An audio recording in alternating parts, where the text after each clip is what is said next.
Junkyards are thrift stores for men. We are addicted to old junk. Why? Because we're cheap. We want to keep it around as long as we can. And once I paid for it, it's paid for, honey. I don't got a payment on it. I'm going to take care of it. Well, a lot of modern folks, they just keep making the payment. They're buying a new car every 3 to 5 years, trading it as soon as it's paid off, or leasing and doing the same, which means you're paying every month for a depreciating asset that you don't own.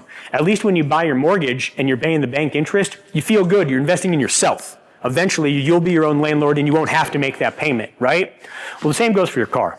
Now, you could buy modern vehicles that are engineered to last less time and cost more money, or you could invest in your older one that's designed for longevity and is much cheaper to repair and keep on the road.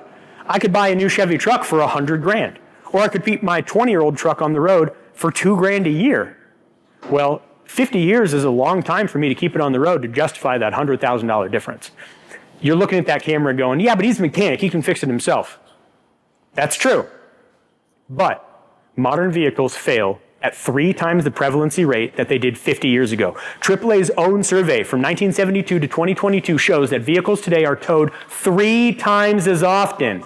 Now, the only improvement we've made is they're towed from the parking lot rather than from the freeway, so sure, that's a little safer, but they break more.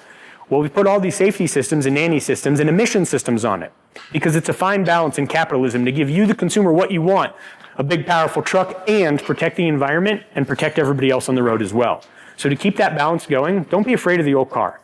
It's probably 1/10 the cost to keep on the road. And if you're on the fence, we often make the reference that we do not compete with other auto repair shops.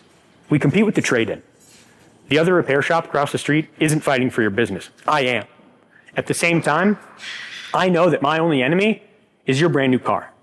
Because if you've owned it for 20 years and you get told it's $5,000 to fix it, do you want to spend $5,000 fixing it? Or do you want to put $5,000 down on another 30, 40, 50, or more $1,000 car? It's totally up to you, and we'll support you either way. We'll also show you the maintenance intervals on that new one and what your average annual maintenance cost will be versus your current one, because we're about Schoolhouse Rock. Knowledge is power. We inform. You decide.